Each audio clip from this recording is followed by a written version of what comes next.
अगर आप salaried person है या बिजनेसमैन है और आपको कभी ज़रूरत पड़ जाए लोन लेने की, पैसे लेन देन करने की, हालांकि ये व्यवहार बना के रखना चाहिए। इसलिए एक वर्ड आता है सिविल स्कोर।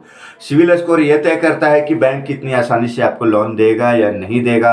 आपका बैक रिकॉर्ड क्या है, पहला प्रीवियस रिकॉर्ड क्या है फाइनेंशियल बैंकों के साथ। जैसे कि बहुत लोग पैसे कुछ ले लेते हैं, उधार ले लेते हैं, वो चुकाते नहीं है या कई इंस्टॉलमेंट लैप्स कर जाता है, तो ऐसे आपका सिविल स्कोर खराब होता है। इसके साथ ही एक चीज़ और कि प्रीवियस अगर बोला जाता है ना, क्रेडिट रिकॉर्ड नहीं भी है, कोई उधार कभी नहीं लिए हैं, तो भी ये बहुत अच्छी बात नहीं है।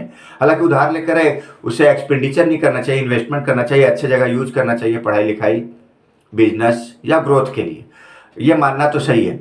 लेकिन अगर आप सैलरीड पर्सन और कभी आपको ज़रूरत पड़ सकती है पैसे की, तो आपको अपना सिविल रिकॉर्ड अच्छा रखना चाहिए। साथ ही एक चीज़ और है, कई पर्सन ऐसे करते हैं जिनकी सैलरी डे की जैसे 1 तारीख को किसी की सैलरी आती है और पूरे महीने भर जो खर्च हुए रहता है, जैसे रेंट देना है या ईएमआई चुकाना है, घर के लिए काम करना है, कुछ और करना है, तो वो अगले 2 3 4 दिनों में ना सारे ऐसा लगता है कि कर्जा फटाफट चुका के निपटारा कर लेते हैं और निपटारा कर लेते हैं और उसके बाद भी लास्ट में अमाउंट उसके अकाउंट में बचता बहुत कम पैसा।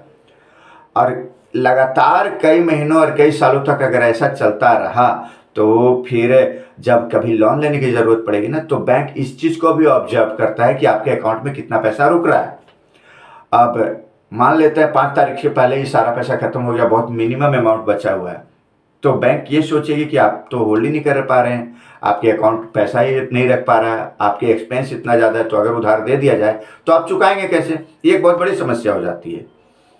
तो इसका एक मैनेजमेंट ये है कि आपका जो खर्च हो, खर्च तो आप कम नहीं कर सकते, मैनेजमेंट कर सकते हैं।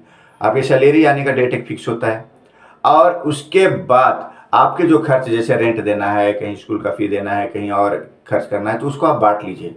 कुछ को 5 तारीख, किसी को 8 तारीख, किसी को 15 तारीख फिक्स कर लीजिए कि मार्केट में आपका क्रेडिट रिकॉर्ड भी खराब ना हो और आपका अपना अकाउंट का भी क्रेडिट रिकॉर्ड अच्छा रहे।